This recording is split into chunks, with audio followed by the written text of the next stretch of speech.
Bonjour à tous et bienvenue dans notre première vidéo d'Afrique centrale, terre des origines.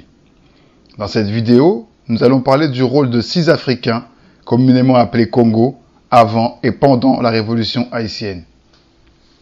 Souvent grands oubliés de cette révolution, les Congos formaient pourtant le groupe d'esclaves africains le plus nombreux de la colonie. Ils occupaient toujours le sommet de la liste des fugitifs. Sur les recensements partiels des années 1780, on estime leur proportion à presque 60% dans le nord et le sud de l'île, à environ 50% dans les hauteurs de l'ouest et 32% dans les plaines.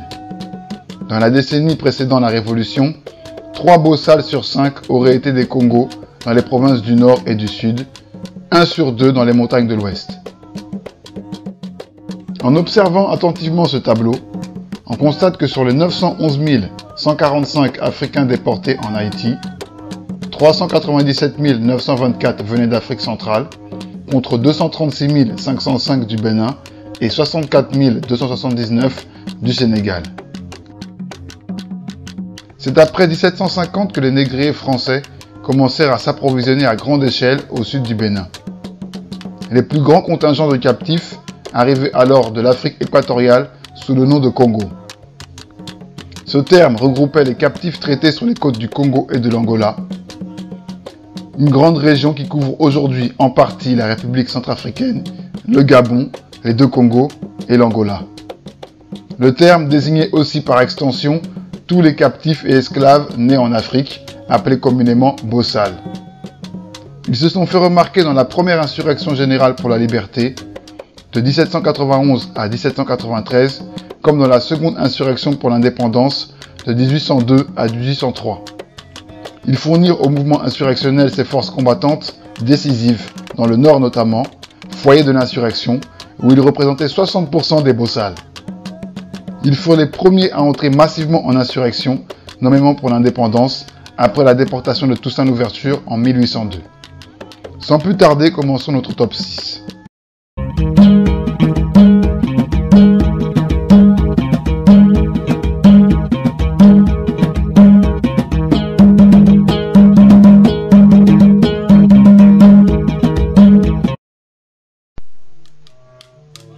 Romaine la prophétesse n'est pas une femme comme on pourrait le croire.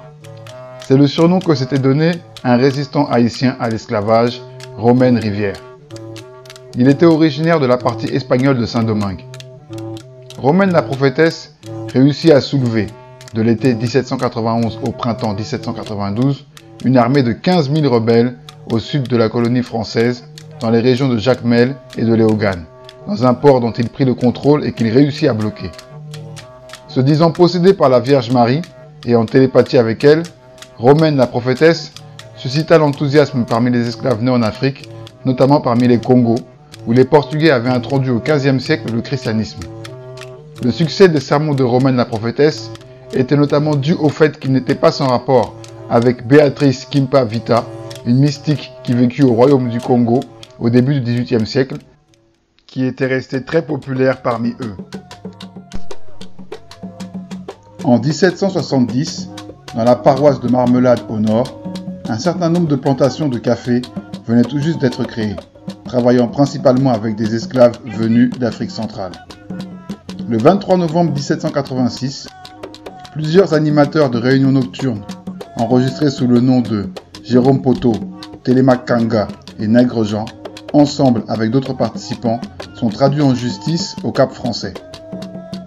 Selon leurs témoignages, les cérémonies étaient appelées Mayombe ou Bila et impliquaient la composition et la distribution de breloques.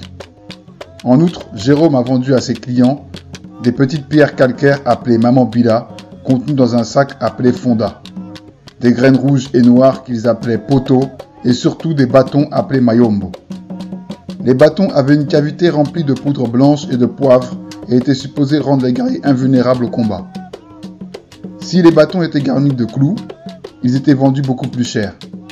L'utilisation de poivre, de craie, de poudre à canon, de clous, de bâtons, ainsi que de diverses herbes et graines, permet de situer le culte de la marmelade dans la lignée de celui présidé par Macandal en 1750.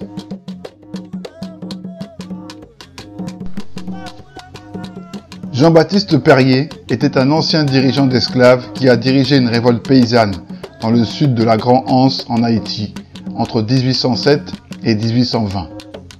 Pendant une brève période, il dirigea essentiellement un gouvernement séparé et indépendant du gouvernement central d'Haïti. En 1792, après une révolte dans les plantations, le général André Rigaud négocia avec les esclaves et les maîtres une colonie comprenant 700 manumissions. Gaumont peut avoir été l'un des affranchis. Gaumont, Nicolas Régnier et Gilles Bénèche étaient d'anciens chefs d'esclaves des insurrections de Platon de 1792 à 1793. Par la suite, Gaumont devint capitaine de compagnie dans le 3e régiment de la Légion, bien que Gaumont se soit révélé être un déserteur chronique. Après la guerre civile, Gaumont retourna dans la plantation de son ancien maître et redevint maron après l'arrivée des Français. Il rencontra Jean Panier et devint le chef de son groupe après la mort de Panier, rejoignant plus tard Bénèche et Régnier.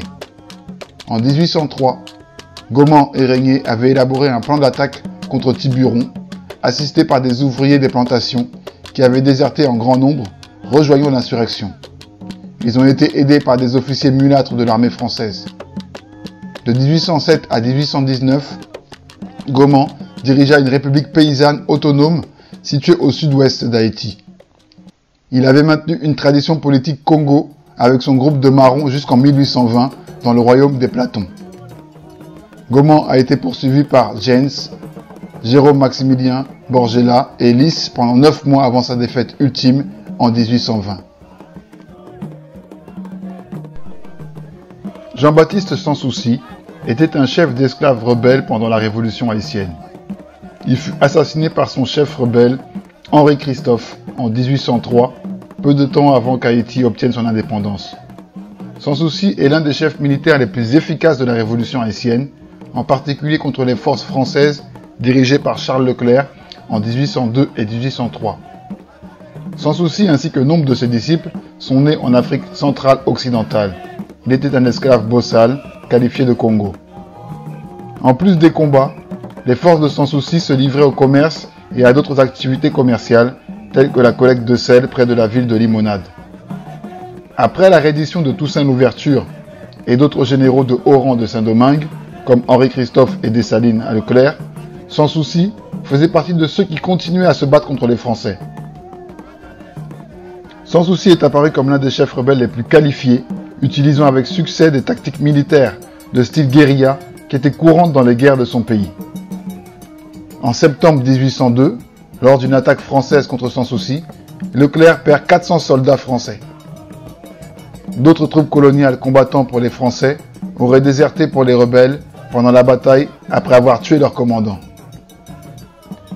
Sans Souci en particulier était hostile à Henri Christophe. Quand Christophe avait combattu du côté français, il avait dirigé les forces contre Sans Souci.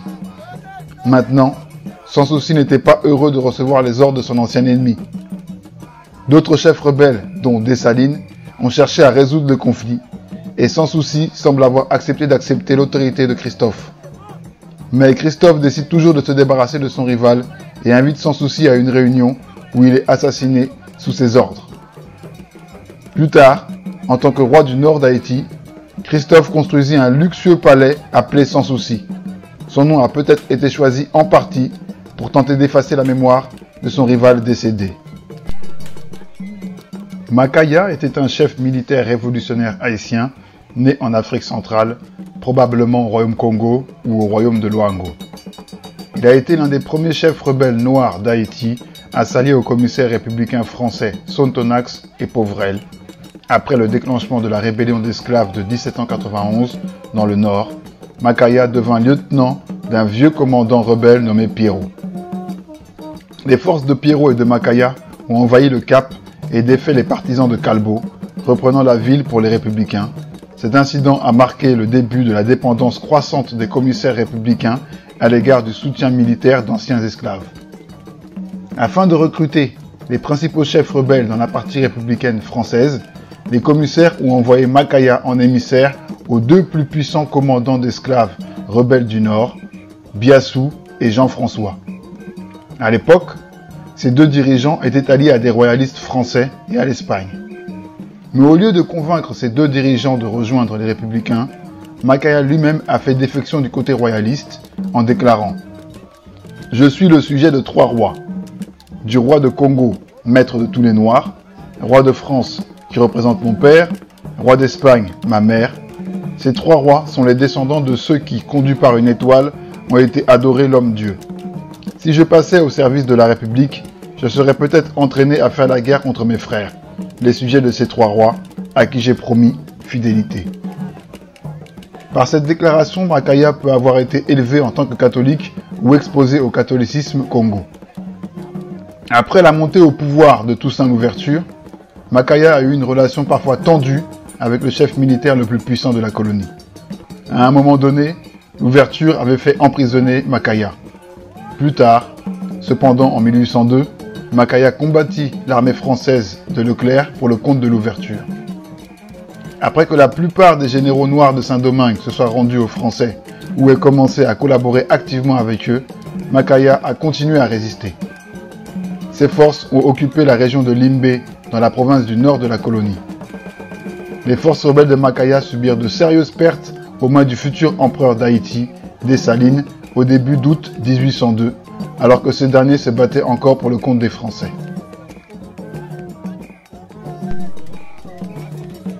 François Mackandal, mort au Cap Français le 20 janvier 1758 sur le bûcher, est un esclave marron, meneur de plusieurs rébellions dans le nord-ouest de l'île de Saint-Domingue. Son personnage, sur lequel continuent à planer bien des mystères, a donné lieu à des légendes. Mackandal, au vu de son patronyme, vient, selon certains anthropologues, d'Afrique centrale, probablement du royaume Congo. Durant cette période, Mackandal organise la révolte avec 2 de ses complices, bantous comme lui, nommés Tesselo et Mayombe. Et il est vraisemblable qu'eux seuls étaient en partie instruits des secrets qu'il mettait en usage pour établir sa domination. Il est déclaré le 20 janvier 1758, convaincu de s'être rendu redoutable parmi les Noirs et les avoir corrompus et séduits par des prestiges et fait se livrer à des impiétés et des profanations auxquelles il se serait lui-même livré en mêlant des choses saintes dans la composition à l'usage de paquets prétendus magiques et tendant à maléfices qu'il faisait et vendait aux Noirs, d'avoir en outre composé, vendu et distribué de ce poison de toute espèce, il est condamné à faire amende honorable et, après avoir été soumis à la question ordinaire et extraordinaire, c'est-à-dire la torture, afin qu'il nomme des complices, ce qu'il fera, à être brûlé vif sur la place publique du Cap Français. Alors qu'il se démène dans le brasier, le poteau auquel il est attaché cède et Mackandal saute hors du bûcher et disparaît d'un coup. Les esclaves s'écrient « Mackandal sauvé !» Selon Moreau de Saint-Méry, Mackandal aurait inspiré chez les esclaves noirs eux-mêmes plus de terreur que d'admiration. Ainsi écrit-il que les Noirs, les nègres dans le texte, se mirent par la suite à appeler Mackandal les poisons et les empoisonneurs, et que ce nom était devenu l'une des plus cruelles injures qu'ils puissent s'adresser entre eux. L'exécution de Mackandal précède de 33 ans la révolution haïtienne de 1791, première révolte de Noirs réussie, prélude à l'établissement en 1804 d'Haïti en tant que première république noire libre du monde. Voilà, c'est tout pour cette première vidéo. Pour être informé de mes prochaines publications, n'hésitez pas à vous abonner à ma chaîne. Et si vous avez aimé, n'oubliez pas de mettre un petit pouce vers le haut. À très bientôt.